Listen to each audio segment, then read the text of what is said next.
Good afternoon, everyone. Welcome back to THS 8103 and Nursing 8452. Hope you're all doing well today. We're going to take a brief review of Session 3, which was last week, ending tonight. In fact, today's Wednesday, and Session 4, which we're going into tomorrow. I hope you are starting to understand, is that the science of team science is in fact a science in which we look at the ways that individuals and teams interact, either through their own specific behaviors, cognitions, their attitudes, or that same thing in the collective. Part of the reason why we start here in this course is so that you understand that the purpose of studying teams is to be able to ultimately do a better job at leading or participating in teams, and that there is research that's done in this area that is useful specifically in science teams. So this week, the session was devoted to what we call the ABCs of teamwork. And there are some resources that I provided you sort of mid-semester. This item right here, which is teamwork versus task work. We got a request from Zemena to make a little bit more, to create a little bit more clarity between what those three things meant: attitudinal, behavioral, and cognitive aspects of teamwork. And I hope if you took a moment to review that presentation, it brought a little bit more clarity to what we were doing this week. I was really excited to see how people really got into returning to the perspectives from Poole and sort of teasing out what are the ABCs of teamwork when we look through this particular lens. So, as I've said before, these different perspectives of Poole's are different lenses. They're like different pairs of eyeglasses that we take on when we want to try to understand something. And in this case that he and his research team put it together, it's for when we want to study teams and the types of issues that we might want to look at. And of course, as you know now, there are psychometric, functional, temporal, conflict power, symbolic interpretive, social identity, social evolutionary, social networking, and feminist genderist. That term probably is a little outdated, but that is the term that his team used.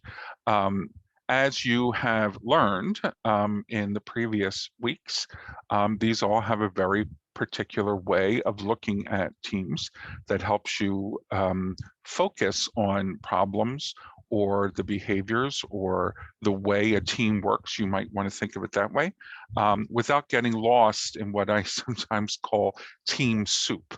There's so many things going on. The study of individuals is hard enough, but when you try to study teams and groups, it gets exponentially more difficult because there's so many different things going on. So the best thing you could do for yourself is to sort of put on the pair of eyeglasses that you need to look at the things that you want to learn about. We do this in research all the time. Right now, in this sort of introductory part of your training to doing research, I find this helpful because it sort of keeps you within the lanes, as it were, of any one of these particular perspectives of Poole's. So, by the way, I thought there's some really good examples here, and I thought I would just use some of the examples to sort of tease out what this week was all about. As you read, these ABCs are things that go on within teams and groups that are identifiable. And that's an important thing whenever you're considering researching something. Can I get data to that'll contribute to the answering of a question that I have, and is it analyzable? So what happens when I get that data? Can I use it? And in the case of team research, we have a lot of different types of data that could be used in the study of a team. And in fact, this is timed quite perfectly with the period in the semester where you're thinking about a team that you want to observe in some way.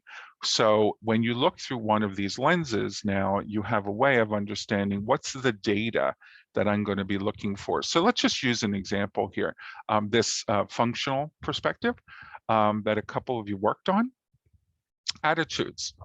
Does perception of team efficacy promote trust in the team? That's an attitude that people on a team might have. You know, is it, and what that means, I believe the way you've written it is, do people believe that working in a team should promote trust? Or should at least be conscious of the importance of trust? That would be an attitude, absolutely. I might have a different attitude. I may say, no, my experience is that every time I'm in a group, I experience mistrust or distrust. That would be an attitude. When working on projects, it's effective. Let me highlight so you can see where I'm talking right here. When working on projects, it's is efficiency impacted by goal setting? That's something to ponder. There can be different answers to that. It might be an attitude that people have. It could be actually a fact that's really not an attitude at all. But it is something that can be viewed as an attitude. Some people think that when I'm on a team, if we're efficient, we're going to meet our goals. Other people might have an attitude that, it's not efficiency really, it's effectiveness that might impact if we actually meet our goals, or at least goal setting. Is perception of job performance impacted by productivity? Or is job performance impacted by attitudes? Or is it impacted by satisfaction? You know, these are the types of things that can be measured when you, by using different means, when you're working with the team to understand how these questions can be answered. So what this duo provided were categorical observations, team performances, team effectiveness, and team viability. I would say that performance might be a little too behavioral, but you could look at it from the perspective of, do their attitudes affect their performance? So, you know, sometimes we say, oh, that person has a bad attitude. Well, a bad attitude means it's some attitude that you don't think is productive or useful. Yes, and that could affect team performance. So actually what you want to look at more so is, what are those quote unquote bad attitudes, or those types of attitudes that don't fit what the team should embrace to reach their goals. Okay. In the same category, this team talked about behaviors. How has communication in your past experience affected team productivity? That's a behavior. Communication is a behavior. It's something we can identify how we do it, how much we do it, when we do it. Do we get technical assistance to do it? Do we use old-fashioned ways to do it? Very observational. How does effectiveness impact ability to work with other team members? Absolutely. How does, quote unquote, good communication, effective communication, impact members' ability to perform well, etc.? And this team put categorical observations, excuse me. Productive team communication, whatever productive means, you would have to define that. But, you know, when is communication really a good thing? Or excuse me, when is communication performed in a way that it creates stronger team bonds, for instance? In a functional capacity, how does it make sure that there's less misinformation, for instance? Precise team collaboration? Absolutely. If I communicate frequently and well and effectively, I can probably be a highly functioning team member with the people that I communicate that way with. Absolutely. And moving on, cognitions. Now, cognitions are something that I think people have trouble getting their head around. Because what's the difference between cognition and an attitude? Well, an attitude often is much more related to uh, some sort of affect. You feel a certain way, or you just have a hunch, or you just maybe even through experience have attitudes regarding certain types of people. Okay, this is really more the feelings sort of sensate area. Behaviors are things that we do, often physical, linguistic, the way we perform ourselves, as we say in anthropology, the way we sit, the way we listen or don't listen. That's the behaviors. Cognitions are a little harder to understand, I think, for a lot of people, because it's how we think. And the way we think about things is different than the way we feel about things. So this group put for the functional category, does collaboration with more experienced team members help one have a better understanding of their role in promoting effectiveness? The key word's understanding. So it's, how do I see my role or another person's role? How do I construct in my head what the role of the team leader is? How do I construct in my head what my role is? This is much more about thinking, not how I feel, but how I think about something. Are expectations clearly outlined for each team member? That's not a feely thing. It's like a job description. It's clear, this is what I'm supposed to be doing. And that is not open to a whole lot of emotional interpretation. Do contributions to the team enhance production and output? Again, there can be a link between how someone thinks through problem solving, for instance, or how they think through organization, or meaning being organized, or how they think through time and their use of time, and if that leads to production and output. That's thinking. So attitudes are feelings, affectiveness. Behaviors are things we do, things we say. Cognitions are things we think. So as you can imagine, since these are so different, we have to look at them using different means of measuring. You're not going to simply observe someone to understand their attitudes. You might need to talk with them. You might need to ask them some questions, ask them about their experience, ask them about their feelings. That's how you're going to get to understanding what their attitudes are about teaming. Behaviors are more how they do what they do, whatever it is that they do. And cognition is how they think through things. Sometimes you can measure those things with surveys. Sometimes you can use scales, because that's a much more linear sort of metrical measurement of how people think through things. So when we go and look ahead into the next session,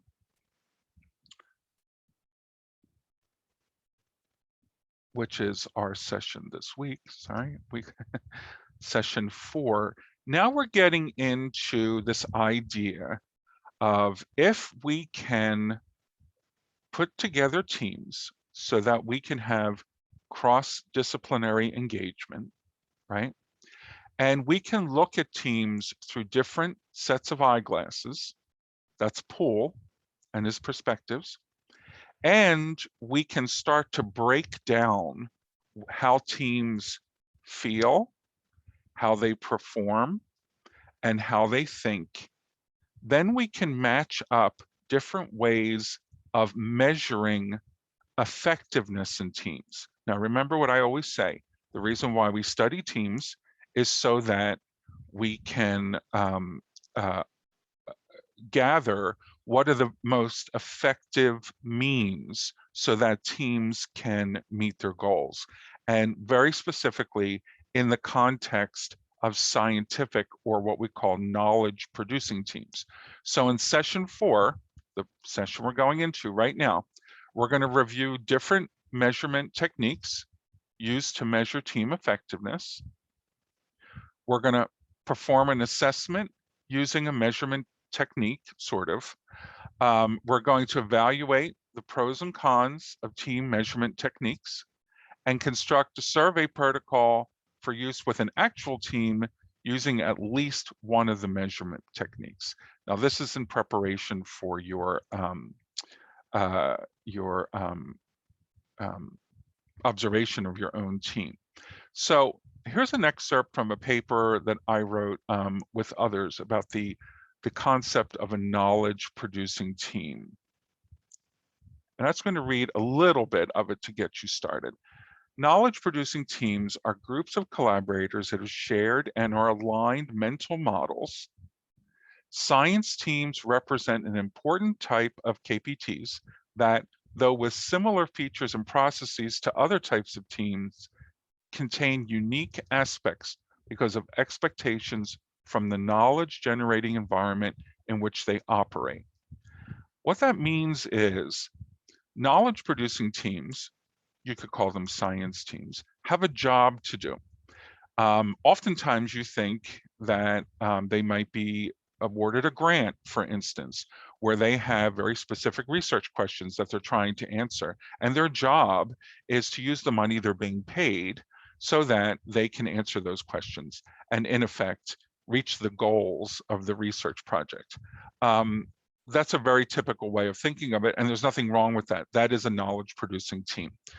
Another type of knowledge-producing team may be the type of team that isn't really doing hard research the way I just described it, but rather is trying to understand better practices, for instance, to ensure that PhD students learn about translational science. Okay, that's a knowledge-producing team as well, because we're looking for that knowledge that helps us create more effective ways of teaching.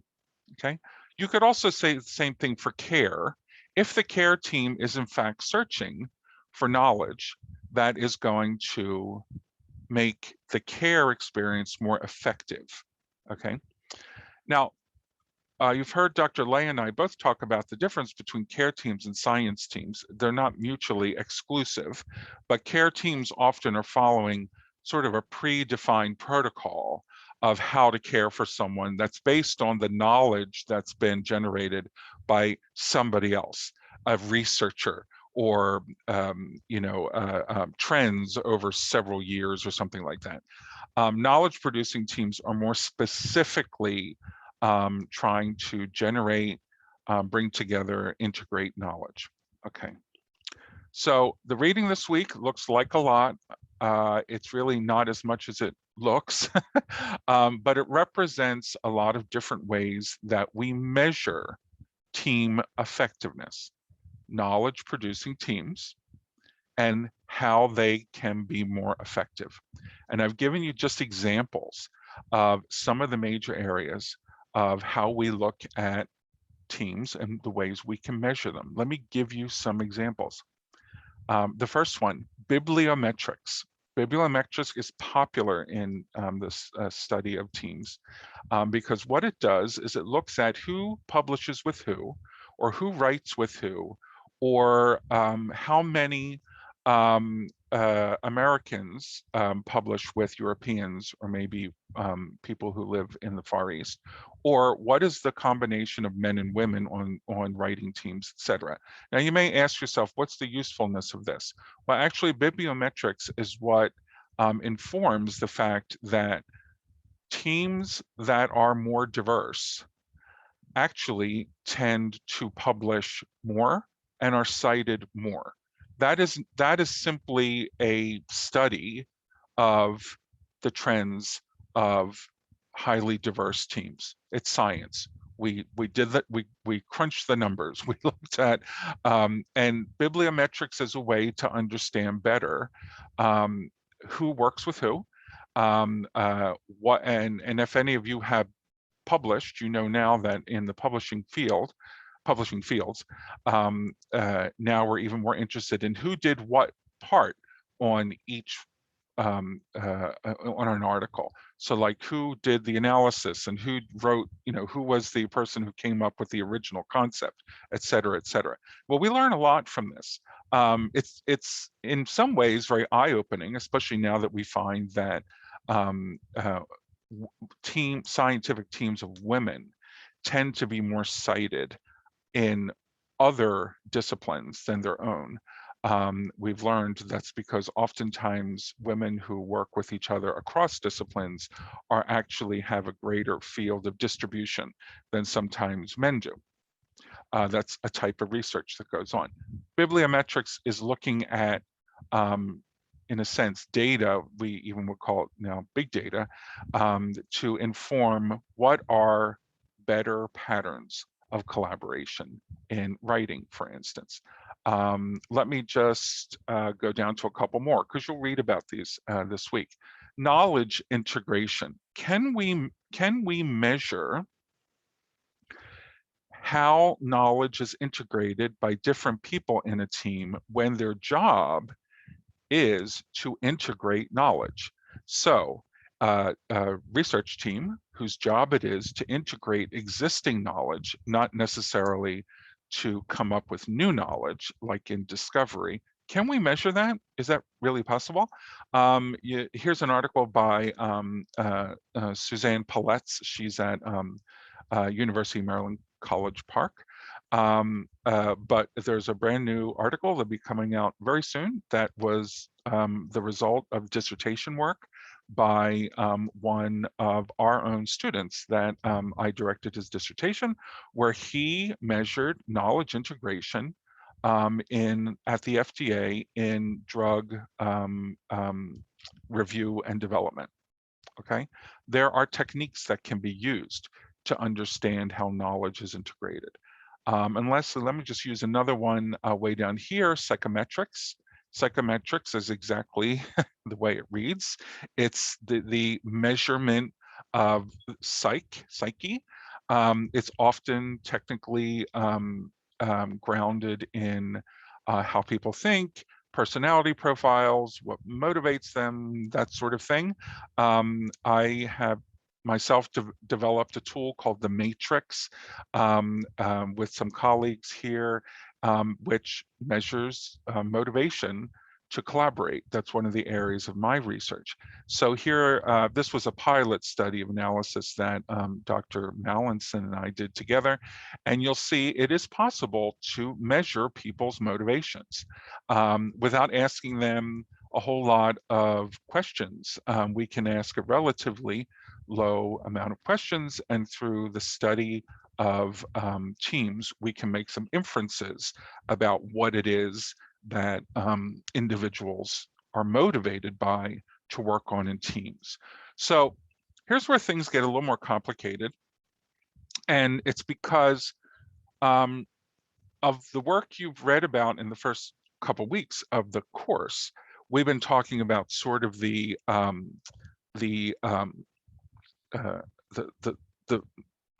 micronic pieces that we tear apart and the lens we use to look at them. Think of it like a microscope. I have to put in a different lens to look at a different size cell, or I have to put in a filter to look at it a certain way. But now we're getting into the exact problems that are sometimes we're befuddled by because we need to understand the data that we collect around teams to solve more specific problems. And the problems we're usually trying to solve are the effectiveness of teams. And we do that by looking at the way they write things, the way they collaborate in writing, the way they behave, the way they're involved with other stakeholders, how they integrate knowledge, how they transfer knowledge, and the questions of how people think and why they think that way. These are just some of the most popular of the measurement techniques that we use in the science of team science to get to the question of effectiveness.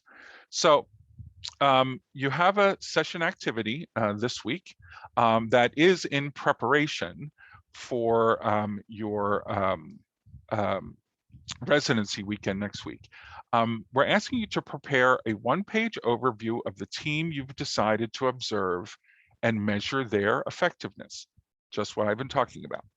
This one-page summary will be shared with your classmates on residency weekend. You're going to describe the problem they are working on. So for instance, they might be a laboratory scientific group. They might be cross-disciplinary policy group that's trying to null out something in policy. It could be just about anything, as long as the core of their work is about knowledge, production, discovery, and or integration. The object of the complexity being considered, the dominant form of cross-disciplinarity you think they are attempting, your assumptions about their work, that you can get from the first couple weeks of the course to answer these questions. Then you're going to review OVORC 2019 and REPCO 2016 and POL. You've read these when writing your summary, and cite how these sources have informed your case writing. And what I mean by that is, how have these authors informed what you might be looking at in the team that you're planning to observe? And then lastly, develop at least 3 possible perspectives from POL and related measurement techniques from this week that you might like to use as part of your development of assignment 2, which is gathering data and interview problem solving team. In addition to the sources listed in the session, students should search out 3 other possible tools for each of the identified lists and the appropriate that they desire to use. 3 additional sources for stakeholder involvement, for instance. At residency weekend, you will gain further insight from your instructors and other students about which are the best matches with what you know about the team you plan to observe so far. So you're actually doing your homework this week for residency weekend, which is next week. And then on Tuesday, we will spend some time talking about what challenge you still may be having with the material thus far, questions you have, and of course your insights.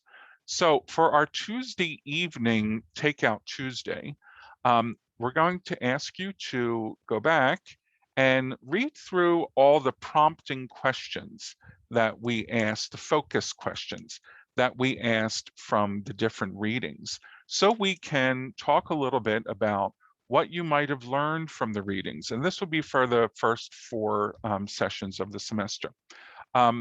Tuesday evening is not meant to be a quiz or anything like that. It's really just an opportunity to talk through the material, get your insights, answer any more questions. We will be only meeting for an hour from 7 to 8 Eastern time, so that those of you who are in Dr. McDonald's complexity course can have your synchronous call at 8 p.m., which would follow directly.